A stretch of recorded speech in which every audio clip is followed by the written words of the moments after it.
Bonjour à tous. Aujourd'hui, je suis en compagnie de notre détective du transgénérationnel préféré, Hélène Nicolet. Bonjour Hélène. Bonjour Daniel, avec joie, on se retrouve sur un beau thème, Et oui, et le le thème de la thème, fratrie.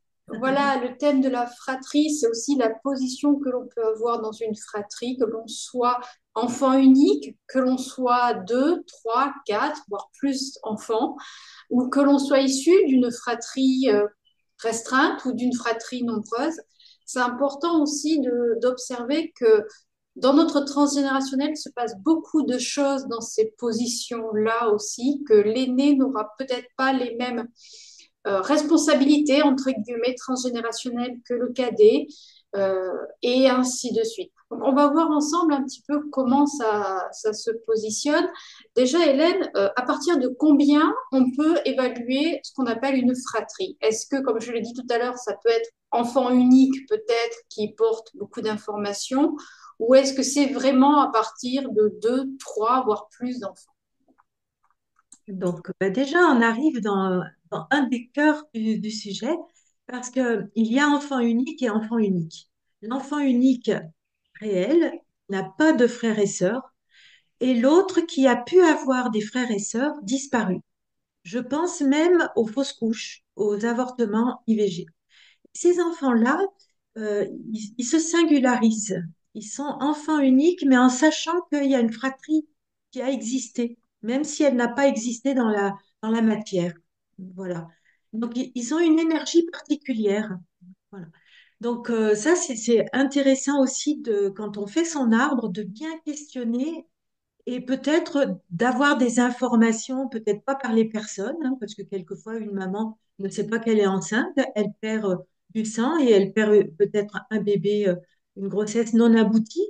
Mais voilà, c'est intéressant aussi peut-être de trouver des moyens de vérifier si on est vraiment enfant unique. Surtout à des générations où il n'y avait pas de contraception ou très très peu. Moi, les grands-mères, les grands-parents enfants uniques ou voir au-dessus, ça me questionne toujours.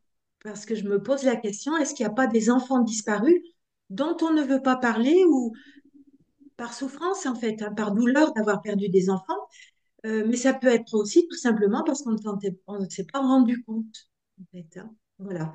Donc, il y a ça. Alors, le mot fratrie, il peut venir justement à partir de deux enfants vivants, peut-être, hein. En tout cas, le mot apparaît dans le clan à ce moment-là. Donc, c'est vrai qu'il y a toute la graduation des fratries, hein. Il y en a des restreintes, il y en a des très, très nombreuses. On a dans nos clans, on a des familles souvent très nombreuses. Euh, Quand une fratrie est restreinte, à une époque où ça ne se faisait pas trop, mais peut-être qu'on peut se poser aussi la question des héritages. Il est plus facile d'avoir un héritage qui se passe bien avec un enfant ou deux. Voilà. Si c'est très nombreux, eh bien, ça peut engendrer des mémoires où ça se passe mal, des conflits, de tiraillements, de personnes qui se sont senties lésées, hein, un peu spoliées. Et voilà, il peut y avoir cette solution d'avoir une fratrie très, très restreinte. Voilà. Alors, la fratrie, elle vient, comme tu dis, parler de place. Et c'est vraiment notre place qu'on fabrique et qu'on va peut-être affiner au fur et à mesure qu'on grandit dans notre fratrie, jusqu'à arriver à notre place sociale, amicale, conjugale, professionnelle. Voilà, on y reviendra. Mais il y a deux phrases qui m'ont interpellée là récemment. Il y a un proverbe que je dis souvent, là, celui-là, et puis un que j'ai trouvé dans un livre que j'ai lu dernièrement. Et c'est intéressant parce que ça donne un petit aperçu de cette place-là. Un ancien proverbe qui dit, le premier enfant, on le brode. Le deuxième enfant, on le coud. Et le troisième, on le faufile. Donc, je vous laisse imaginer la suite quand on arrive à numéro 7, 8, 10, 13, etc. La chose qui est primordiale en nous, en tant qu'enfant et puis humain, c'est d'être regardé. d'avoir le regard des parents. Et ce proverbe, il vient vraiment le dire. Le premier, il a toute l'attention parce qu'il a le stress des parents. Et puis, petit à petit, les parents, bah, ils apprennent leur métier sur le tas, sur le tas du premier, on dirait. Et donc, petit à petit, bah, ils vont un peu relâcher. C'est pas qu'ils n'aiment pas les enfants, mais ils sont un petit peu plus sûrs d'eux dans la façon d'accompagner ces enfants-là. Et puis, la phrase que j'ai trouvée dans un livre qui s'appelle Les 4 saisons de l'été de Grégoire Delacour, il dit, les aînés font toujours les frais du zèle dérisoire des nouveaux parents. Et j'ai trouvé que c'était intéressant parce qu'en fait, oui, les aînés peuvent avoir un focus stressant et anxieux aussi de la part de ses parents qui ben, apprennent ce nouveau métier de parent et ne savent pas trop comment gérer parce que eux-mêmes ont le regard de leurs propres parents qui regardent comment ce jeune couple ben, se débrouille avec ce bébé qui arrive dans leur vie, préparé ou pas d'ailleurs. Et donc, voilà, c'est intéressant aussi de voir combien chaque place est importante, mais aussi va révéler une énergie particulière, une façon de vivre cette place euh, qui est liée au transgénérationnel pour beaucoup, et puis qui est liée à une façon de se démarquer dans la fratrie par peur de ne pas être vu par les parents, d'avoir, d'avoir ce regard de reconnaissance hein, que certains peuvent chercher toute leur vie d'ailleurs, hein, jusqu'au bout. Voilà. Alors quelquefois, c'est les parents qui vont le donner, hein, ce regard de reconnaissance, mais quelquefois, il est recherché chez le conjoint, chez l'employeur, chez les frères et sœurs. Voilà, hein, il peut y avoir aussi cette quête-là. Voilà. Pour, Alors, ce quand on début. parle de fratrie, là, on a abordé la fratrie immédiate, mais il y a également des fratries recomposées. Oui, Voilà. oui. Donc, dans ces cas-là, quelles peut être les places et justement, ben, à chacun, qu'est-ce qui se passe? Quels sont les éléments à prendre en compte pour chacun des membres de la fratrie et de la nouvelle fratrie? Alors là, on va aborder peut-être pour une introduction un peu tous les sujets. Je pense qu'on va aller plus en détail. On va Hmm. affiner au cours de l'échange. Mais déjà, dans ces doubles fratries qui se mettent ensemble, qu'est-ce qui se passe? Oui, oui. Alors là, c'est souvent, on dit dans ces familles recomposées, et qui existaient d'ailleurs, hein, mais on n'utilisait pas ce mot-là. Dans le clan, c'était des veufs ou des veuves qui se remariaient. On parlait de premier lit, de deuxième lit, etc. Et donc, ça existait déjà, hein, ces places un petit peu jalousées. Ça peut créer des tiraillements. Alors, les familles recomposées, euh, souvent, ces couples, c'est compliqué. Et on dit quelquefois que c'est la faute des enfants qui ne s'entendent pas. Voilà. Mais chaque enfant a sa propre place. Imagine, par exemple, qu'il y ait un homme qui a 2 enfants. Il y a un numéro 1, numéro 2. Il rencontre une dame qui a un enfant. Elle a un numéro 1. Quand ils se mettent ensemble dans leur vie, sous le toit, il va y avoir 2 numéros 1 et un numéro 2. Et les 2 numéros 1, ils tiennent, ils revendiquent leur place d'aîné. Voilà. Alors, quelquefois, on dit aux plus jeunes, ben, voilà, tu es le plus petit. Mais lui, il est numéro 1, même s'il a 3 ans, 5 ans d'écart avec le numéro 1 de l'autre personne, il est l'aîné. Donc, il a une énergie d'aîné. Et donc, bien souvent, c'est ben, un petit peu, ça peut être une guerre de coq, hein, parce que c'est quelqu'un, ces 2 personnes, elles vont tenir à leur valeur d'aîné, à leur côté héritier de la lignée. Quand on est l'aîné, on est l'héritier, on est responsable, on sert d'exemple, etc. On revient sur cet exemple de couple. Ils décident d'avoir un enfant ensemble. Pour le papa, qui en a déjà 2, ça sera le numéro 3. Et pour la maman qui en a qu'un, ça sera le numéro 2. Et donc, en fait, cet enfant de cette famille recomposée va avoir deux places, 2 et 3. Et selon les situations, selon les heures de la journée, selon ce qui va se proposer dans sa vie, il peut être soit numéro 2, soit numéro 3, avec des caractéristiques un petit peu particulières. Donc voilà, et donc chacun, dans ces familles recomposées, revendique sa place. C'est humain. Voilà. Sauf que les parents, quelquefois, ne vont pas rentrer dans ces détails-là et vont dire bah, ils s'entendent pas, ils n'ont pas les bons caractères ensemble, etc. Bref, et ça met en difficulté et voire en danger ces familles recomposées. Après, dans ces familles recomposées, il se peut que l'enfant peut, un enfant peut être l'aîné toute la semaine et puis le petit dernier le week-end quand il va chez papa ou maman ou en garde alternée, par exemple. Donc, ça peut être aussi très compliqué parce qu'en fait, il a un rôle à jouer qu'on lui attribue la semaine, par exemple, et puis un autre rôle à jouer ailleurs. Et donc, ça peut le questionner et le mettre en difficulté. Voilà. Donc, c'est des enfants qui peuvent se chercher régulièrement.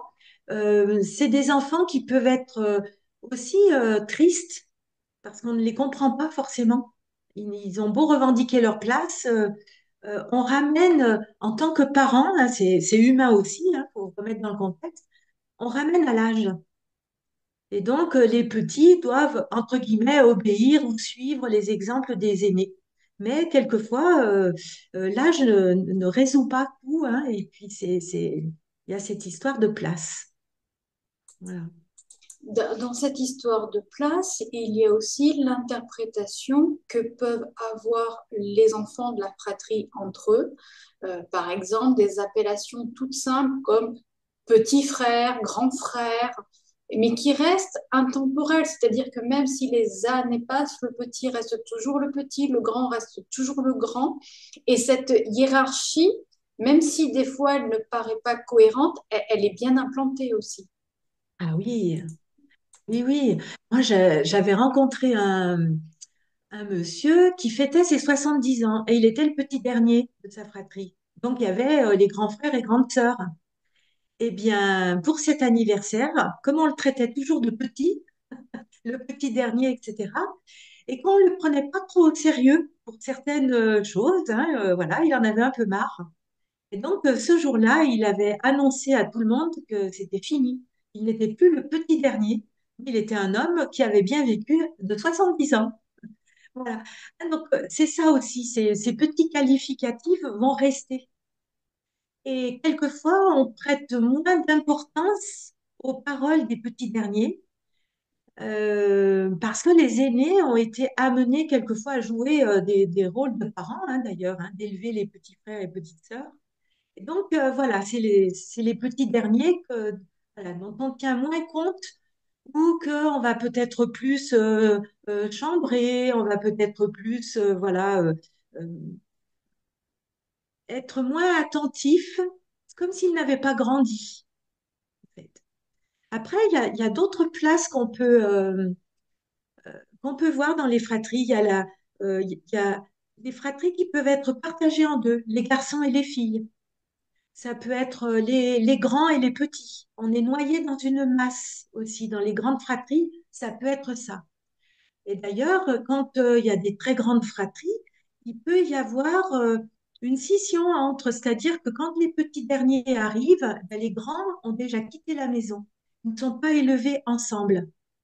Et ça, c'est quelque chose qui peut être douloureux en grandissant, parce qu'ils s'aperçoivent qu'ils n'ont pas, entre guillemets, les mêmes parents. Il n'y a pas la même éducation.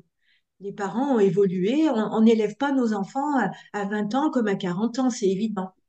Et donc voilà, moi j'ai eu le cas une fois de deux frères qui étaient venus en consultation pour s'écouter, parler de leur enfance. Et j'avais vraiment été très émue par ce moments-là parce que En fait, en fait, ils étaient partis, l'un avec papa et l'autre avec maman, lors du divorce. Ils n'avaient pas donc vécu ensemble une grande partie de leur vie et de leur enfance. Et du coup, il fallait qu'ils se réapproprient des bribes. Et par ces moments-là, ils avaient aussi capté des choses que le parent n'avait pas forcément montrées quand ils ne se voyaient que pour les vacances pour les uns et que pour certains moments privilégiés. Voilà. Donc c'est important, hein, ce vécu de l'enfance dans la fratrie, ça fait partie des socles voilà, de notre constitution. Voilà. Et donc, quand on aborde par exemple le milieu professionnel, eh bien, ça peut venir s'inviter dans les équipes que l'on intègre, voilà, hein, sous la forme des collègues, par exemple, les frères et sœurs. Souvent, il y a voilà, un- une petite projection qui est faite sur nos collègues, les personnes qui nous entourent hein, dans la hiérarchie. Et justement, donc là, on parle de projection dans le cercle professionnel, mais on va revenir à la fratrie dans l'immédiateté. Euh, dans les hiérarchies, on va prendre un exemple de trois enfants, par exemple. Peut-être ce qui est le plus simple au niveau des transmissions en transgénérationnel. On a l'aîné, on a le benjamin et on a le cadet. Jusque-là, Ça va. jusque-là, ça va. Quelles sont les transmissions, parce que je suppose, voilà, on va voir ça ensemble, euh, que chacun va avoir une transmission en transgénérationnel différente. Je- aucun des trois ne va euh, obtenir le même rôle, j'irais dire, dans le cercle Oui. familial. Dans les cas généraux, quels sont ouais, peut-être pas les charges, ça paraît un peu lourd, mais les Caractéristiques. transmissions, voilà, quelles sont les transmissions qui sont diffusées dans l'arbre généalogique à cette fratrie, par exemple, de trois personnes. Comment ça Oui. fonctionne? Alors déjà, dans notre inconscient collectif, euh, on a ces places-là qui sont réservées à des fonctions. C'est-à-dire que l'aîné, autrefois, il héritait. Il reprenait le flambeau de la propriété, des biens, de la maison, du château, etc. Donc c'est lui qui héritait des terres, euh, donc du patrimoine du clan. Voilà. Bien souvent, en termes de prénom, il portait le prénom de son père, par exemple, si c'était un garçon. En tout cas, c'est une place euh, en énergie masculine. Voilà. Donc, si c'est une fille qui arrive, elle sait qu'elle déçoit, hein, et en même temps, elle va s'évertuer à faire oublier. Voilà. Donc, déjà, cette place d'aîné, il y a un côté très je transmets et je suis l'héritier. Voilà, c'est vraiment incontournable. La place numéro 2, historiquement aussi, c'était la place qui était réservée plutôt, alors on dit c'est la mémoire familiale. Cette place, c'était destiné à l'armée. Voilà, hein, c'était des personnes qui étaient voilà, dirigées vers une carrière militaire. Ça évitait au patrimoine d'être trop morcelé. Voilà. Donc, la fonction carrière militaire. Et puis, les numéros 3 étaient de tout temps dédiés à une vocation religieuse. Vocation religieuse, ça se décrète pas. À la limite, carrière militaire, peut-être un peu plus, parce qu'il y a l'honneur de la patrie qui rentre en ligne de compte. Voilà, c'était honorable. Mais les vocations religieuses, ça pouvait coincer parce qu'ils faisaient vœu de pauvreté et de chasteté. Et ils n'héritaient pas donc. Donc, on peut avoir des transmissions de génération en génération qui remontent à des numéros 3 qui ont été, entre guillemets, injustement traités. S'ils avaient la vocation, tout allait bien, mais s'ils n'avaient pas de vocation, ils pouvaient engrammer en eux beaucoup de colère, de ressentiment, de sentiments d'injustice, de sentiments d'être moins bien loti, etc. Et donc, ces numéros 3, si on est descendant d'un numéro 3 en remontant 4, 5, 6 générations, voire plus, on peut avoir dans notre vie des sentiments justement d'être injustement traité, de ne pas être assez bien vu, d'être éjecté du clan, etc., etc. Ça se met en forme de façon très diverse selon les personnes. Donc déjà, ces transmissions-là, elles sont énormes parce qu'en fait, personne ne peut y échapper. Alors après, bien sûr, ça s'atténue de génération en génération si la part des choses est faite, si les héritages suivants ont été à peu près équitables, et du coup, ça peut permettre de fluidifier. Mais il y a des clans où c'est encore assez virulent. Voilà, hein. Donc ça, c'est intéressant de voir. Alors moi, je le vois bien souvent quand il y a des personnes qui viennent et qui me disent, eh bien, ben moi, là, je suis en plein héritage de mes parents et puis ma fratrie explose, je ne m'attendais pas, on est en conflit alors qu'on s'entendait bien jusqu'à présent, etc. Donc il y a peut-être des choses comme ça qui se réveillent. Après, une autre transmission qui est très, j'allais dire, humaine. Si moi je suis l'aîné et que j'accueille mon enfant numéro un, je vais comprendre ce qu'il vit parce que j'y suis passée. Et je sais combien la place de numéro un mobilise certaines capacités, certains talents. On doit avoir certaines caractéristiques, on doit servir d'exemple, de modèle, on doit faire attention aux plus petits, être sérieux. Et puis, numéro un, on a quand même le regard inquiet des parents qui ne savent pas s'ils vont arriver à bien élever cet enfant. Et donc, les parents vont faire en sorte que cet enfant eh bien, soit beau, parfait, gentil, qu'il marche vite, qu'il parle bien, qu'il mange proprement, etc., etc. Il y a une pression. Ils apprennent le métier. Ensuite, numéro 2, numéro 3, eh ben, ils sont un petit peu plus à l'aise. Donc, ils seront moins dans la pression. Donc, les autres enfants auront autre chose, mais pas ça, un peu moins. Donc, cette anxiété du premier, ce regard, eh bien, moi, quand j'accueille mon enfant numéro 1, euh, involontairement et inconsciemment, je peux lui mettre une pression parce qu'il faut que je sois une parfaite maman. Et donc, je vais rentrer dans un schéma qui m'a déjà conditionné. Donc, on peut être plus exigeant et les aînés peuvent être très exigeants avec eux-mêmes. Il faut qu'ils soient parfaits. Il ne faut pas que, voilà, ils fassent de la peine. Voilà. Donc, euh, la place qui a été occupée par les parents dans leur propre fratrie, super importante. L'idée aussi, c'est de voir comment j'ai vécu moi dans ma fratrie. Est-ce que je suis claire avec les places que mes frères et sœurs avaient? Claire dans le sens, euh, est-ce que on était complices? Est-ce que c'était fluide? Est-ce que les parents nous ont élevés en nous comparant? Auquel cas, ça peut créer des tensions, des jalousies, des rivalités. Est-ce que j'aimais mes frères et sœurs? Est-ce qu'il y en avait un avec qui c'était plus simple ou pas? Donc, quand je vais accueillir l'enfant avec qui ça a été simple, par exemple, si c'était simple avec mon numéro 3, bon, eh bien, si j'accueille mon numéro 3, je vais dire, oh, mais c'est simple, le numéro 3. Vous allez voir, vous allez tout jouer ensemble, etc. Je transpose immédiatement mon vécu et je vais avoir un regard assez bienveillant, en tout cas aidant, pour que tout se passe bien.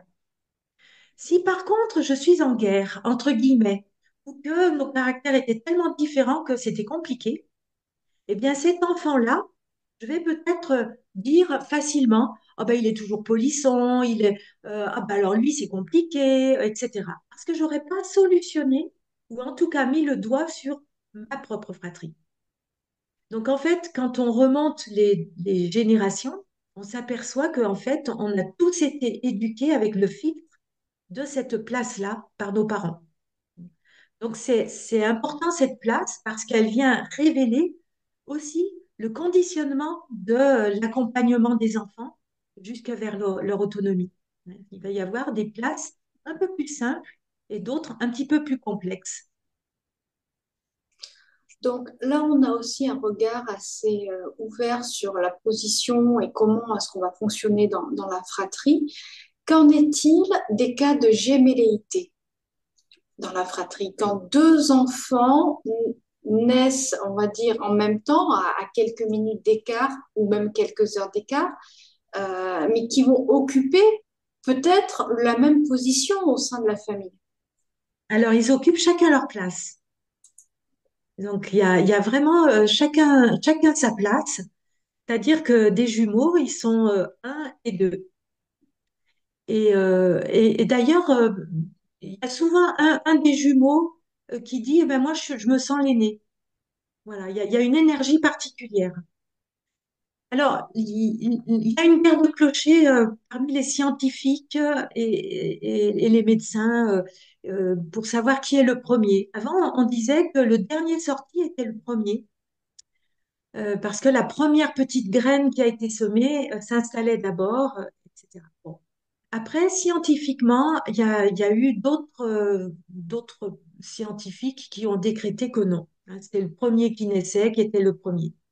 Donc voilà, après, moi je me dis, il faut pas se focaliser non plus là-dessus. Il va y avoir une énergie d'aîné et une énergie de numéro 2 qui va se détecter petit à petit. C'est important parce que, en fait, on s'est aperçu que quelquefois, on a pu avoir des jumeaux disparus au-dessus, où il y avait qu'un jumeau survivant qui naissait. Et il pouvait y avoir dans les générations suivantes des jumeaux ou des triplés qui arrivaient. Donc, ça venait aussi réveiller ces mémoires-là. Ça remettait de la place à des bébés qui n'en avaient pas eu puisqu'on ne savait pas, on ne les connaissait pas. Ça, c'est important. Euh, ces places, c'est important aussi parce que on peut s'épuiser à jouer une place qui n'est pas la nôtre. Si par exemple, on me décrète numéro un, alors que moi, je suis numéro 2, parce que le numéro un, il est décédé. Donc, par exemple, on parle des jumeaux, mais ça peut être aussi une fausse couche qui est passée inaperçue. Et donc, en fait, comme je suis la première vivante, ben, tout le monde va me considérer comme la numéro un. Or, euh, je suis dans mon énergie numéro 2, c'est-à-dire la personne, on dit l'enfant sandwich quand il y a plusieurs enfants. C'est la numéro 2, ça peut être une personne qui est médiatrice, conciliante, qui réunit, voilà, qui va être dans ce lien-là particulier. Est-ce que le numéro un, lui, ben, il faut qu'il trace la route et qu'il soit sérieux et qu'il soit un petit peu le leader. Voilà. Donc, c'est pas du tout les mêmes énergies. Alors, on peut, hein, mais quelquefois, il y a des personnes qui me disent, mais moi, je suis fatiguée. On m'appelle tout le temps pour résoudre plein de petites problématiques familiales. Mais en fait, moi, je trouve que c'est pas ma place. Celui qui pourrait être le plus à même de jouer un rôle de numéro un, par exemple, c'est le numéro 4. On dit que à partir du numéro 4, les énergies sont à peu près similaires. Donc le 4 est similaire au numéro un, le 5 au numéro 2, le 6 au numéro 3, etc., etc. On continue. Donc, euh, ça serait plutôt le 4 qui serait plus capable de reprendre les rênes de l'héritier si l'héritier n'est pas là ou n'est plus là. Voilà. Donc, parmi les jumeaux, eh bien, il va y avoir ce positionnement-là. Le jumeau, il peut venir, alors s'il n'y a que deux enfants, ben, un et deux. Il vient après deux enfants, eh ben, il y en aura un numéro 3 et un numéro 4. Voilà. Hein. Donc, chacun va se répartir cette charge-là. Voilà.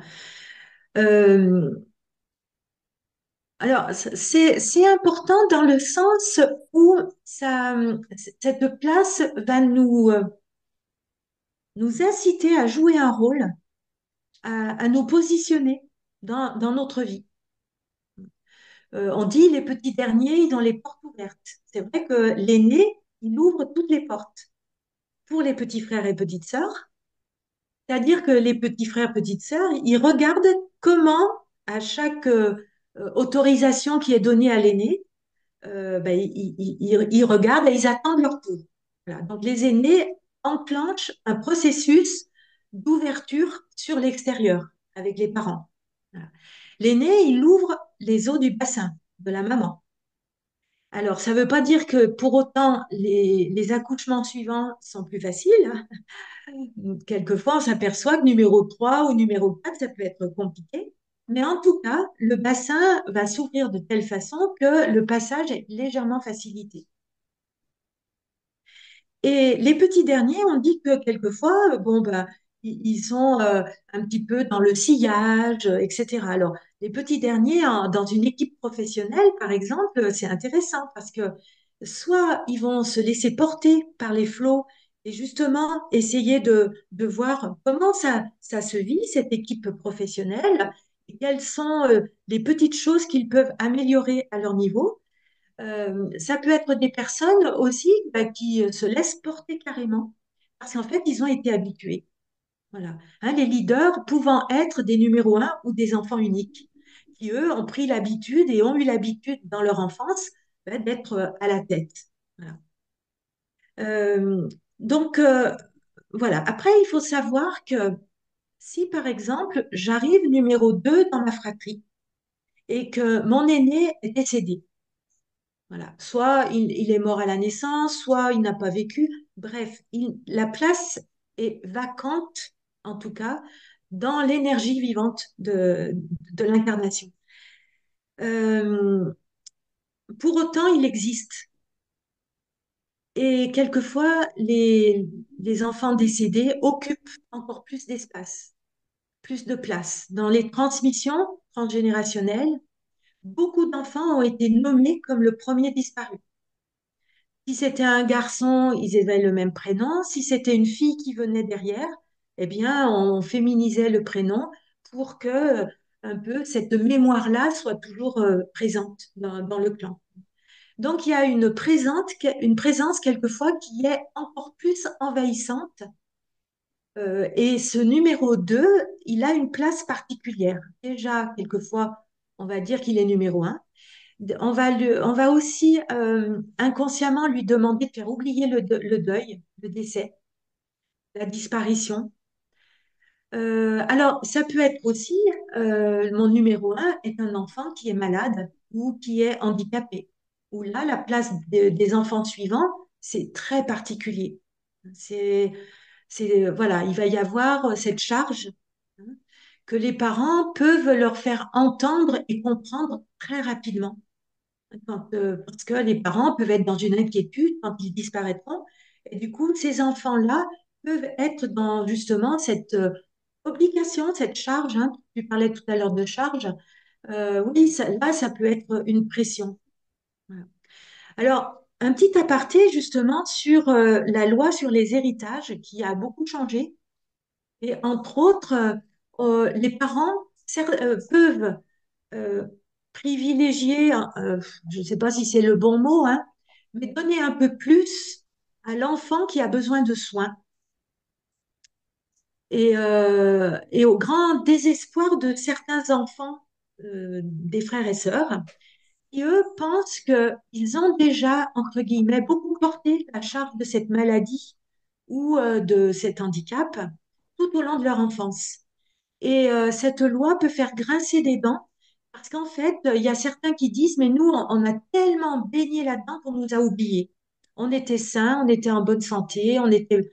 Voilà. Et donc, du coup, on minimise encore une fois notre place. Voilà.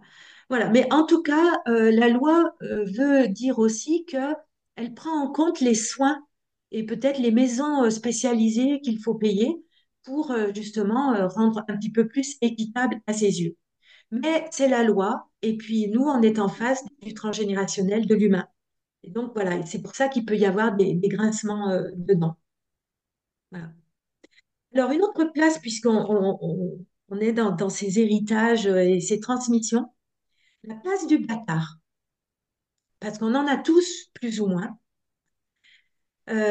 Bâtard, c'est un enfant à part.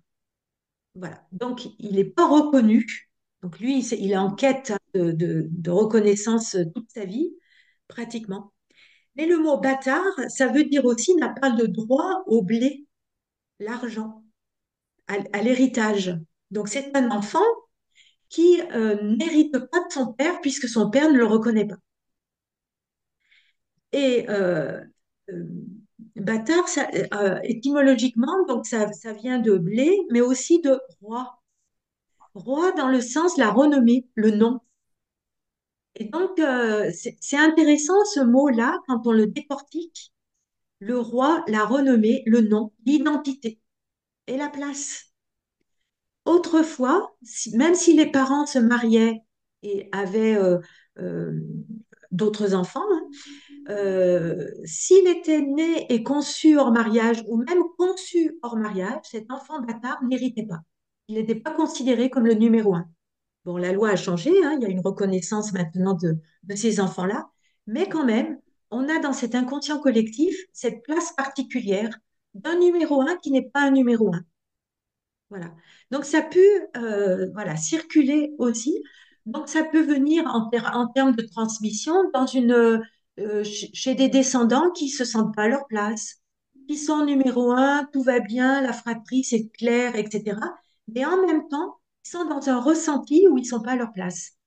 Ben voilà, c'est peut-être des mémoires comme ça d'enfants particuliers, en fait, hein, qui ont eu un- alors la honte hein, aussi, tout ce lot d'émotions, la culpabilité, l'enfant de la faute, on les appelait comme ça.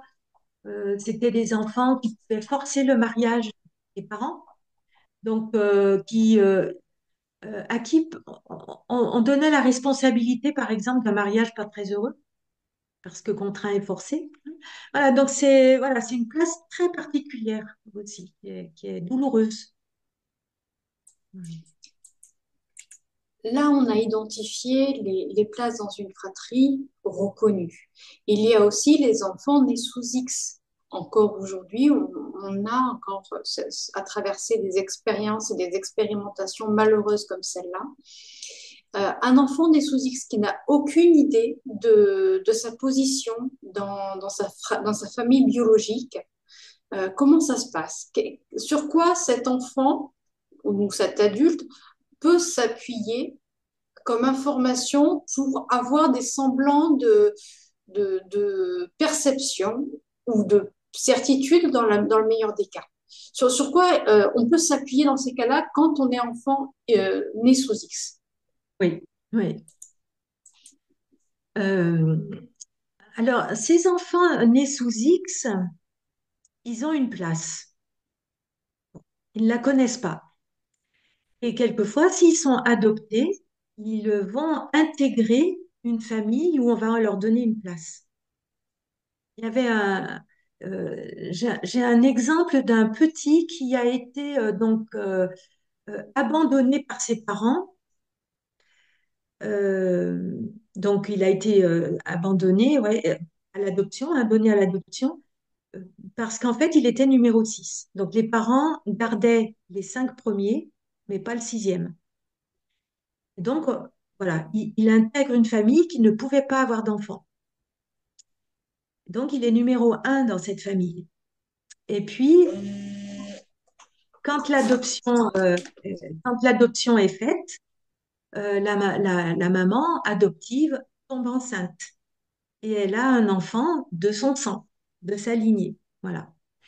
Et bien, en fait, cet enfant qui était numéro 6 et qui est numéro un et qui disait à son petit frère, mais toi, c'est toi qui es l'héritier, que tu es un enfant de sang, du sang des parents. Moi, je suis que adopté. Eh bien, il cherchait sa place. Voilà. Donc, les enfants nés sous X, les enfants donnés à l'adoption, etc., ils peuvent avoir cette difficulté-là. Donc, plus ils auront de l'information et plus ça sera simplifié, hein, facilité.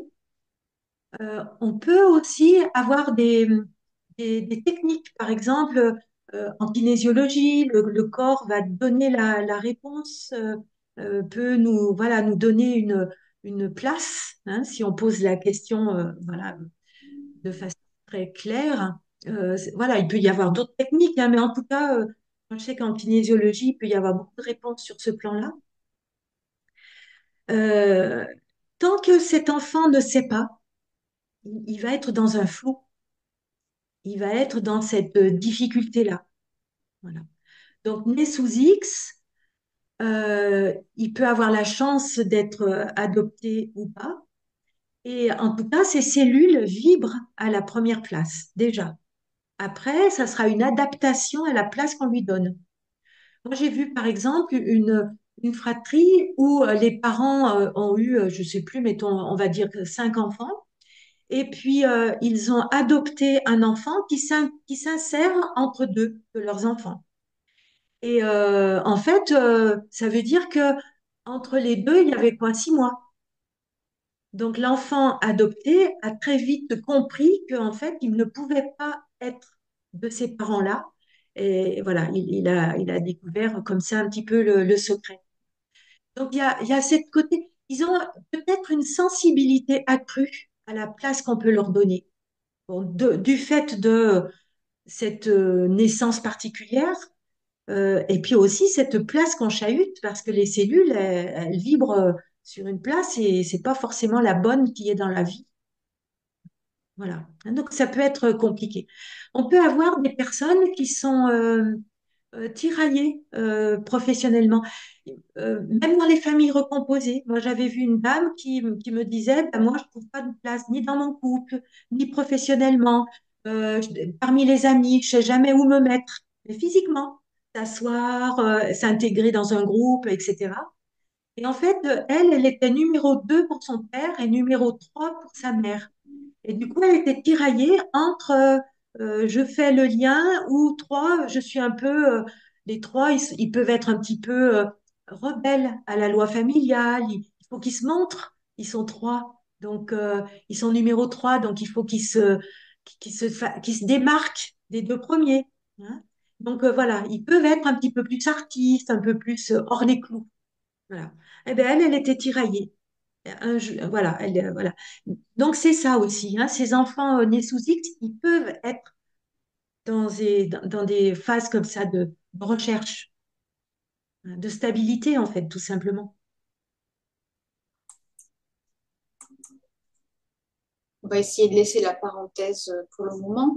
Moi, je vais revenir sur les enfants malades dans la fratrie. Tout à l'heure, tu as énoncé le cas d'un aîné qui pourrait être potentiellement bon, dans une maladie et dont les parents auraient la charge et pourraient laisser la charge du soin aux autres membres de la fratrie. Euh, donc, on a vu tout à l'heure aussi l'importance du fonctionnement dans la fratrie, c'est-à-dire l'aîné a un petit peu cette charge tutoriale. Le second a aussi la charge transgénérationnelle, psycho-émotionnelle, etc. Et le troisième va avoir plus une charge, on va dire, mémorielle. Profession. Voilà. Oui, oui, oui, oui. En fait, le 3 il a une charge mémorielle, mais aussi beaucoup émotionnelle, mais de façon un petit peu plus exacerbée aussi, hein. Et Euh, par rapport à ça, en fonction peut-être de la position, si on garde l'exemple d'un enfant malade, est-ce que l'information dans les rôles de la fratrie va être modifiée? Par exemple, si c'est le dernier, est-ce que l'aîné aura plus tendance à vouloir être dans la démarche de l'accompagnement ou à l'inverse dans le rejet, un petit peu cette dualité de ne pas vouloir prendre la responsabilité? Voilà, c'est est-ce que en fonction de la place de l'enfant malade quand il y a enfant malade, est-ce qu'il y a une incidence sur les autres membres de la fratrie? alors, je ne sais pas si ça marche dans ce sens-là. Toujours est-il que on a dans notre inconscient collectif la mémoire des grands qui élèvent les petits. Dans les grandes fratries, les frères et sœurs aînés pouvaient même se sacrifier ou on leur demandait de travailler très jeunes, de ne pas faire d'études pour les petits derniers. Voilà. Et les petits derniers avaient plus de chances de faire des études que leur aîné. On va leur demander, donc ça c'est voilà, hein, c'est dans l'inconscient familial, on va leur demander d'accompagner les enfants malades, handicapés, ça c'est sûr. Mais moi je pense à des exemples où l'aîné est handicapé. On va demander au numéro 2 et 3, puisqu'ils sont en bonne santé, eh bien de se sacrifier eux aussi. Et peut-être qu'il peut y avoir plus de rébellion dans ce cas-là que par rapport aux aînés qui sont historiquement faits, entre guillemets, pour se dévouer. Voilà. En tout cas, on leur demande pas trop leur avis. Et les aînés, il faut penser qu'ils sont obéissants.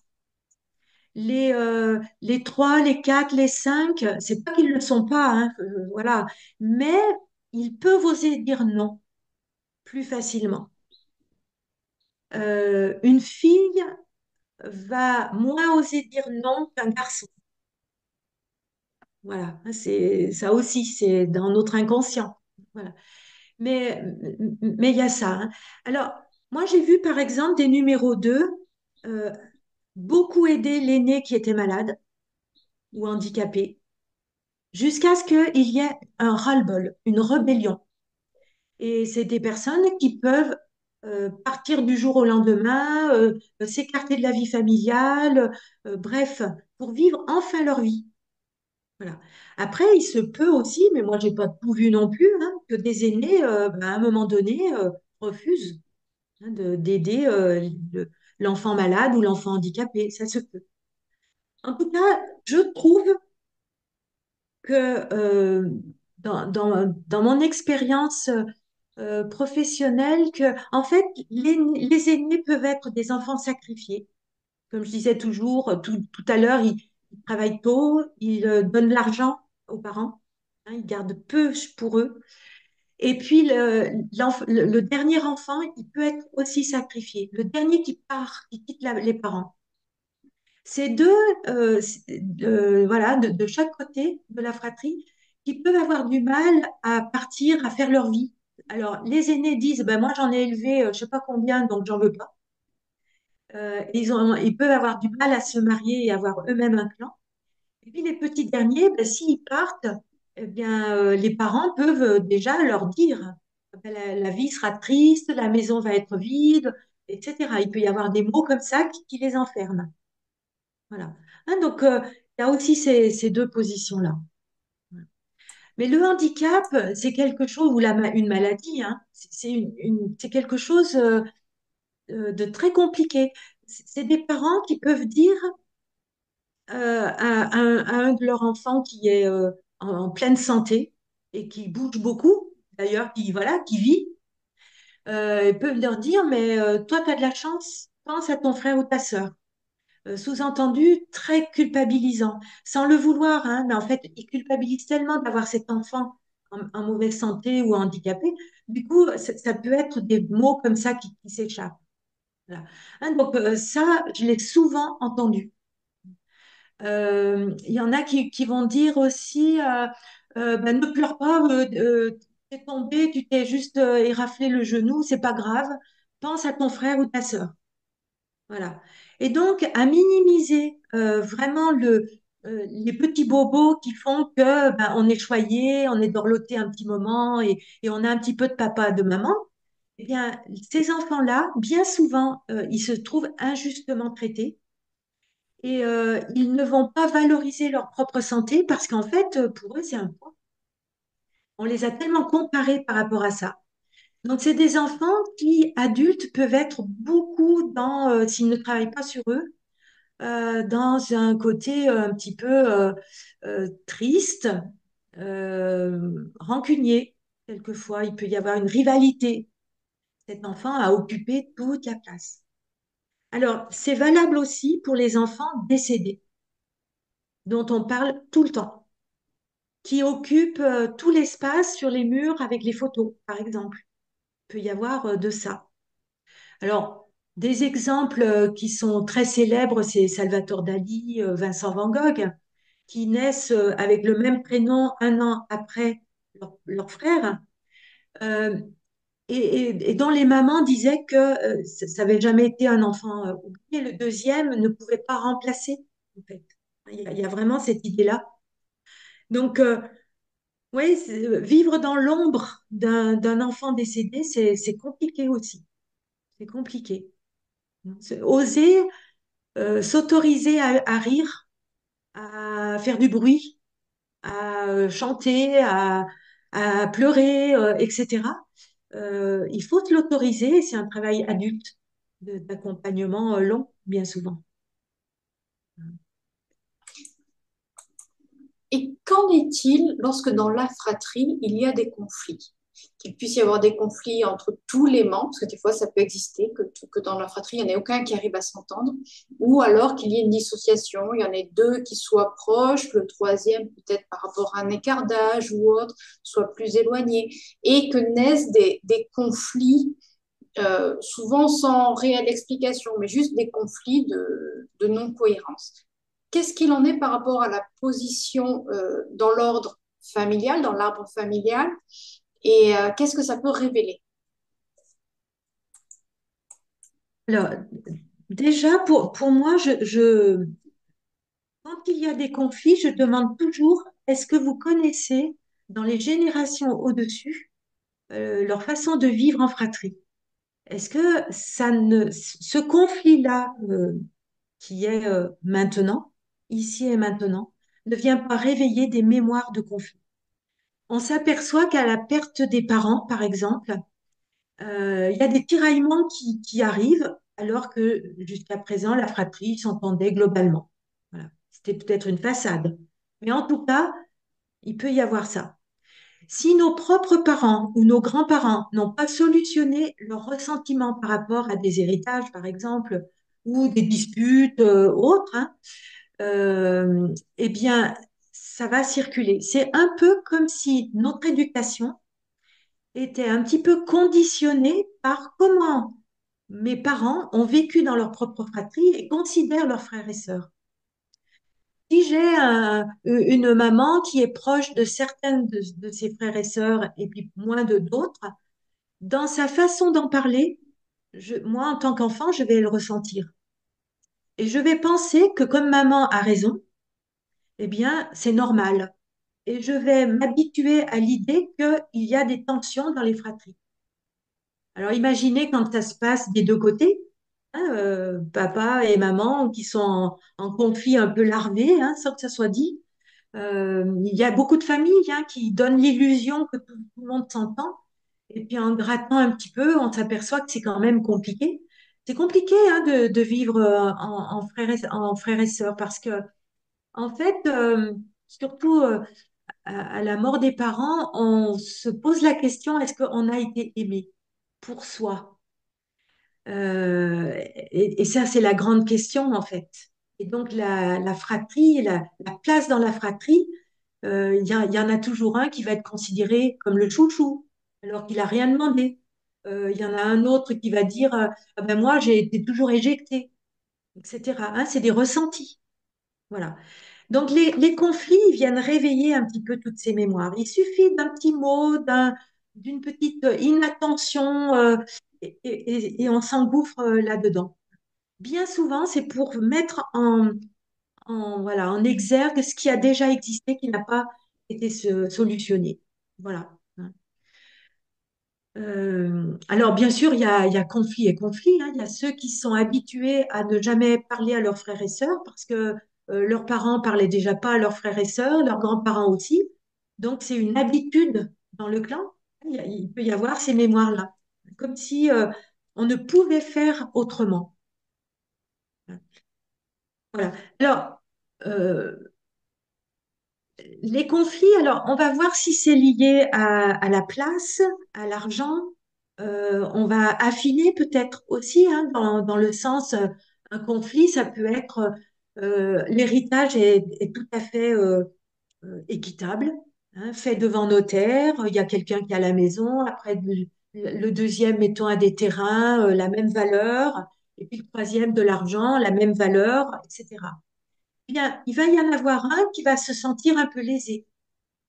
Ça peut être aussi parce qu'il pensait avoir la maison. Et la maison, c'est quand même le toit de tous les souvenirs, de toutes les fêtes, de tous les rituels, de tous les rassemblements, etc. Donc, il y a une valeur peut-être affective. Voilà. Et donc, il y en a qui vont être un peu plus sensibles à ça que d'autres. Voilà. Donc, ça, c'est important de vraiment se reporter dans les générations avant pour voir s'il n'y a pas un petit quelque chose qui reste aussi dans ce cadre-là. Voilà.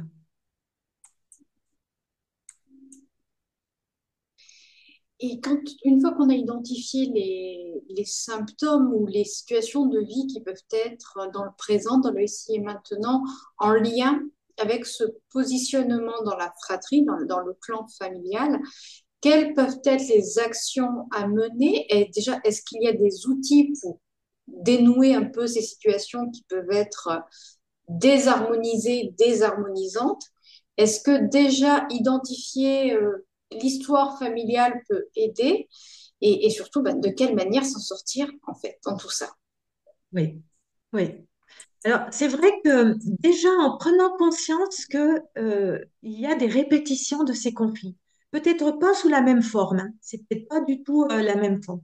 Mais par exemple, il peut y avoir un conflit parce que deux frères aimaient la même femme, et donc elle a épousé le premier, il est décédé, elle a épousé le deuxième, par exemple. Voilà. Donc là, déjà, il y a des grincements dedans. Et puis ensuite, génération suivante, c'est sur un héritage, et génération d'après, ça peut être une autre histoire. Déjà, en prenant conscience de comment vivre ensemble en fratrie, c'est compliqué, ça va désamorcer certaines choses.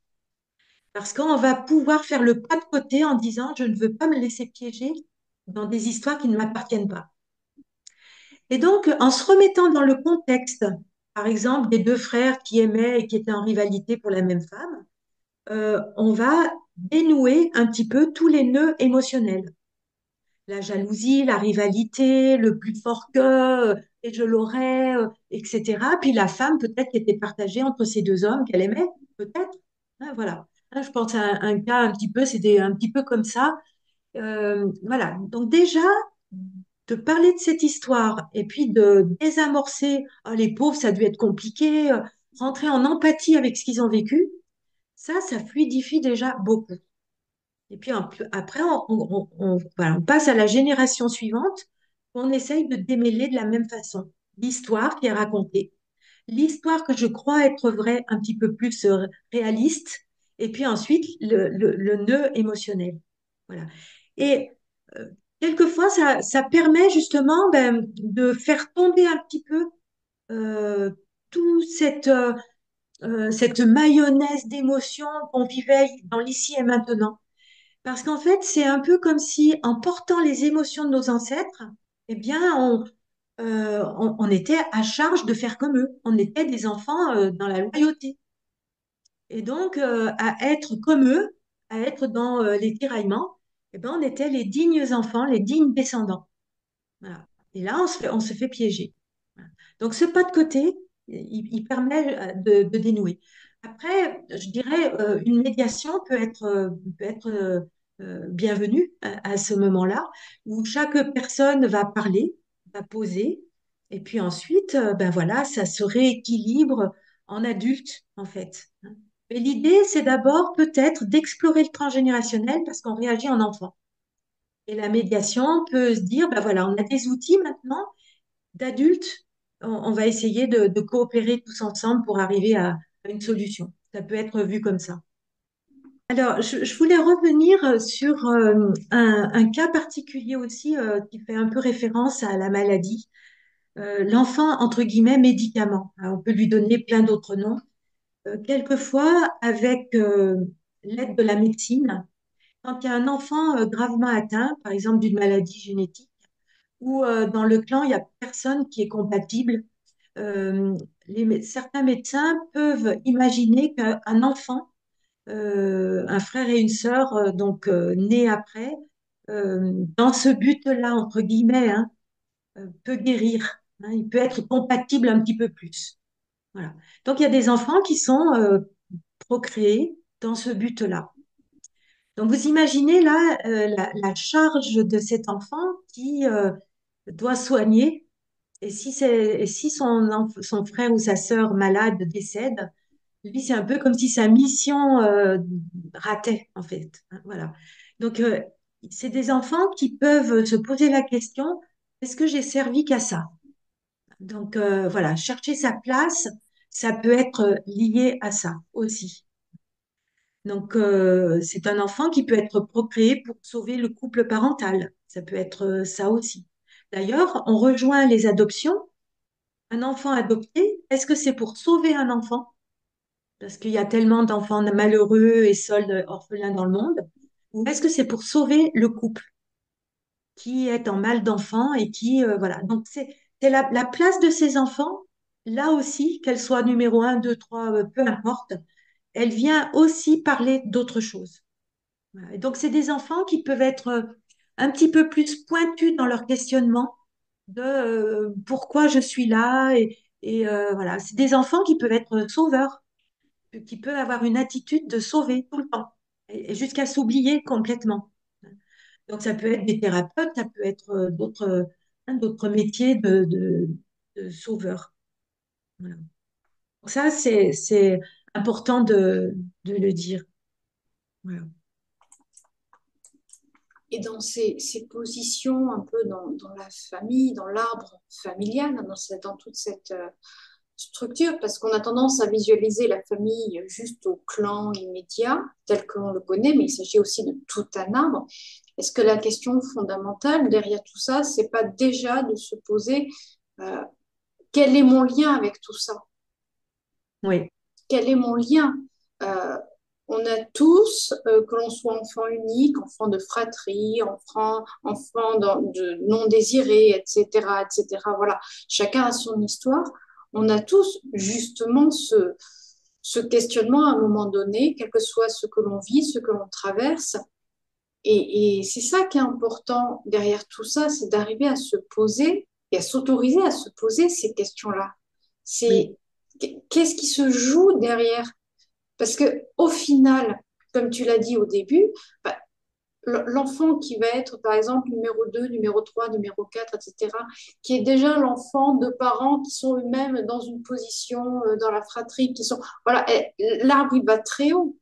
Euh, oui, c'est, euh, c'est un jeu de chiffres, de positionnement. c'est Et, ça. et, et c'est là, c'est qu'est-ce qu'on rejoue, qu'est-ce qu'on va essayer de guérir ou qu'est-ce qu'on va essayer de pacifier dans la famille. Et est-ce que finalement, c'est pas ça la question? Oui. C'est-à-dire que la place, c'est une sorte de conditionnement. C'est un des liens en psychogénéalogie qu'on va essayer de décortiquer. Il y a le lien des prénoms, il y a le lien des dates de naissance, conception et autres. Et puis, il y a la place. Euh, Tous les numéros un, 4 et 7 sont en lien dans l'arbre. C'est pas des liens où on s'aime forcément, hein. On comprend la place que l'autre occupe. Voilà. Et donc, ces liens-là, tous les numéros 2 sont en lien, tous les numéros 3 sont en lien. Et donc, en fait, on peut être conditionné aussi très rapidement par cette place, étiquetée. Voilà. Donc, je pense, on peut passer notre vie à enlever les étiquettes qu'on nous a mis. En tant que fille, attendue comme un garçon, en tant que l'aîné, en tant que numéro 2, né à la mort du grand-père, etc., etc., etc. Voilà. Et donc, c'est un des moyens aussi de se dire, bon, qu'est-ce que j'en fais de cette place? Est-ce qu'elle me convient encore?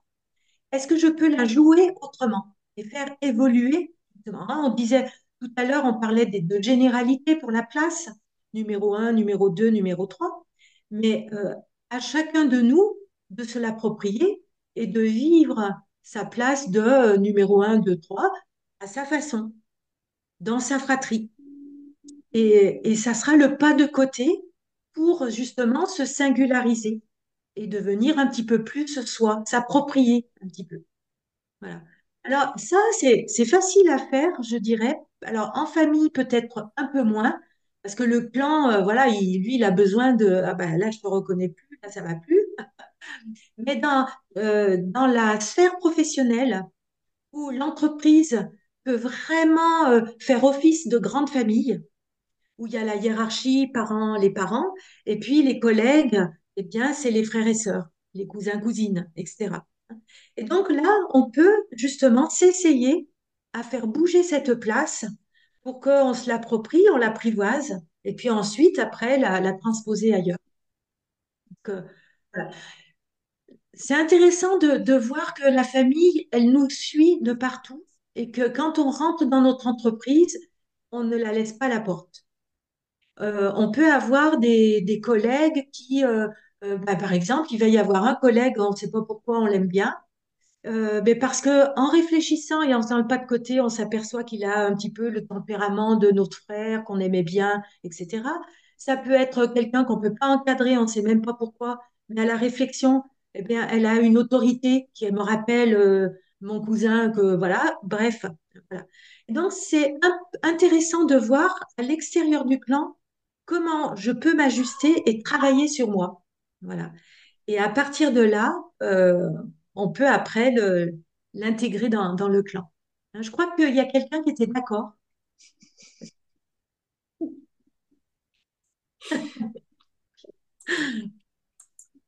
En effet.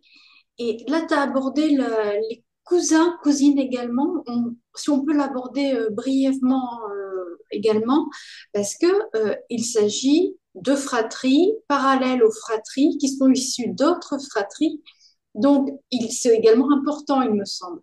La Oui, présence, voilà, dans ce lien, on va oui, dire clanique, mais dans ces oui, positions de vie, ouais, finalement, de quelle manière vont être les liens d'une fratrie à une autre dans la même famille. ouais, c'est ça.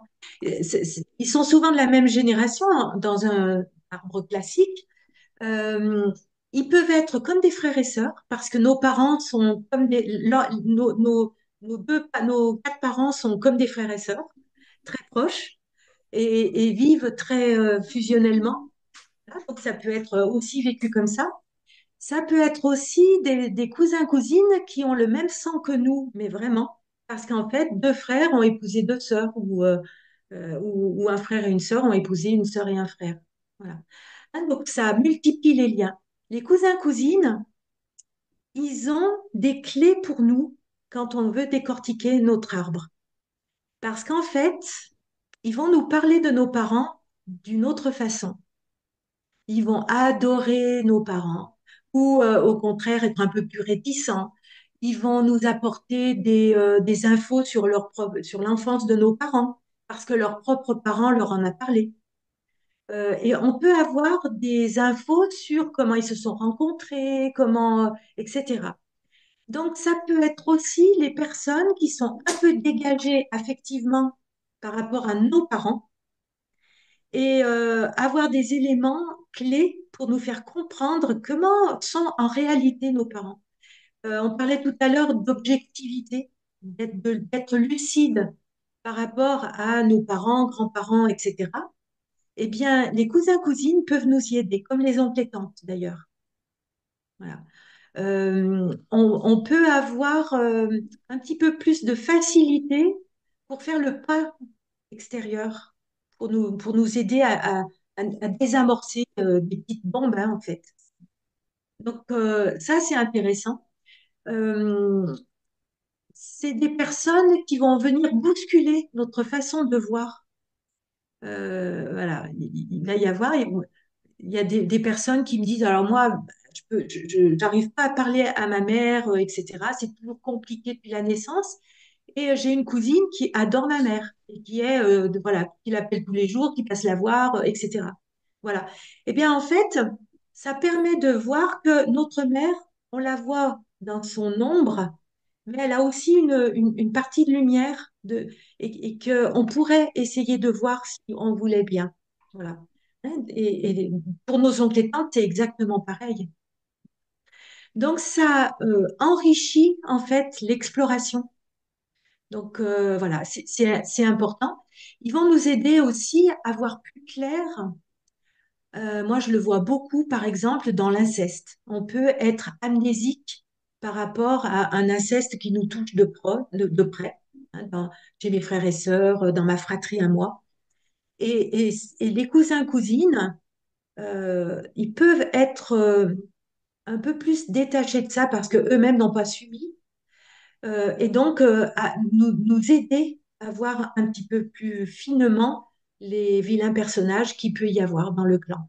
Ou au contraire, ça peut être moi qui suis dans ma fratrie en train de creuser ça et que je tiens à disposition les informations pour les cousins, cousines. Voilà. Alors ça, je le vois très souvent, très souvent. Donc les cousins, cousines, c'est des alliés. Ça peut être aussi des rivaux si les parents étaient rivaux. Moi, j'ai eu deux cousines en consultation et en fait, elles ont beaucoup vécu une partie de leur enfance ensemble, les vacances, etc. Et puis, il y a eu un clash entre leurs parents. Elles ne se sont pas vues pendant des années. Et là, maintenant, elles sont adultes, elles ont des enfants et elles veulent renouer. Voilà. Quitte à passer outre leurs parents, mais en tout cas, elles repartent sur d'autres bases. Donc voilà, ça peut être ça aussi, des cousins, cousines qui nous aident à avancer de façon plus harmonieuse dans le clan. Et d'ailleurs, quand il y a des conflits au niveau des parents, je trouve enfin, il peut s'installer un peu plus de tolérance au niveau des cousins, cousines, comme si la vie du clan élargi, voilà, était nécessaire d'être plus pacifié, en fait, plus apaisé. Voilà. Hein, donc, c'est intéressant aussi de le voir un petit peu comme ça. Encore une fois, ce qui est important, c'est de prendre sur le prisme large et de ne pas forcément Oui, rester focus dans le ici et maintenant de ce qui se complètement, passe, d'une problématique ou d'une difficulté. Tout ça, c'est complètement. important. Ce Oui, que l'on peut retenir de tout ça, c'est l'importance de la place dans la famille, l'importance dans la fratrie, l'importance dans les oui, lignées, dans le côté clanique, sans pour autant forcément en faire une espèce de leitmotiv incessant qui oui, peut être contre-productif aussi. Euh, en oui. quelques mots, qu'est-ce Alors, que tu pourrais dire pour conclure? oui, alors, on a parlé du professionnel, hein, que ça influence. On peut juste dire aussi que ça peut influencer la vie amoureuse, les rencontres. Parce qu'en fait, il peut y avoir un petit dernier qui épouse une fille aînée. Et il peut y avoir aussi ce côté, ben, en fait, euh, j'admire ma sœur aînée et du coup, je rencontre une femme qui peut avoir cette énergie-là. Voilà. Hein. Il peut y avoir aussi, par exemple, des fratries de garçons qui voient arriver une fille. Ben, tout dépend comment cette fille va être accueillie. Si elle est accueillie comme il faut la protéger, etc., et bien ces garçons-là, plus tard dans leur vie amoureuse, peuvent être enclins à chercher quelqu'un voilà, qu'ils prennent sous leur aile, etc. Si au contraire, c'est une fille voilà, qui est amenée dans la famille comme ça, oh ben là, les filles, c'est compliqué, etc., il peut y avoir une vision de la femme ben, qui est un petit peu négative. Donc, c'est important aussi de voir le transposé de la fratrie dans notre vie amoureuse. Donc, c'est le petit clin d'œil. En tout cas, la vie dans la fratrie, elle est très, très riche. Elle nous amène à vivre en société, à appréhender l'autre et puis à se frotter en termes de caractère. On est tous différents dans la fratrie, même élevés de la même façon, avec les mêmes valeurs. Voilà, on va se prendre des principes à nous, on va s'individualiser. Et c'est la force de la fratrie aussi, nous forcer à nous individualiser. Voilà, en gros, c'est un petit peu. Il y aurait tellement de choses à dire encore. C'est vaste. Oui, le sujet est vaste. De toute façon, je rappelle à tout le monde que tu proposes des accompagnements, que ce soit en distanciel ou en présentiel, que tu proposes régulièrement des ateliers. J'invite chacun à se référer à ton site internet. Je mettrai les liens en barre de description sous la vidéo. Tu proposes également début juillet un stage co-animé avec une thérapeute psychocorporelle Voilà. De toute façon, tous les liens seront mis sous la vidéo pour ceux qui souhaiteraient avoir plus d'infos et peut-être avoir des détails beaucoup plus personnels et beaucoup plus approfondis sur ces schémas transgénérationnels, sur ces schémas de fratrie, sur ces positions dans la famille, en fait, c'est ça. Tout ça, c'est... Tout à fait. Les sujets sont tellement vastes, de toute façon, on aura l'occasion de proposer d'autres sujets Oui, ensemble parce que voilà, il y a tellement de champs des possibles également. oui, tout à fait. N'hésitez pas, vous qui nous avez suivis jusqu'au bout, en commentaire, pourquoi pas proposer un sujet Et oui, éventuellement à développer, quelque chose qui vous toucherait personnellement, mais qui pourrait être proposé un petit peu en généralité. N'hésitez surtout pas. merci. Mais Voilà. oui. En tout cas, encore une fois, merci infiniment, Hélène, de toute cette transmission que tu nous apportes à chaque fois, cette manière que tu as d'établir des généralités, tout en permettant aussi d'approfondir des petits détails progressivement. Et c'est tout un vaste et un beau programme que tu nous proposes à chaque fois. Merci, merci Daniel. Merci Merci, à vous toutes et à vous tous qui nous écoutez. merci infiniment, Hélène, et puis de toute façon, à très vite. À très vite. Au revoir Merci. et à très vite.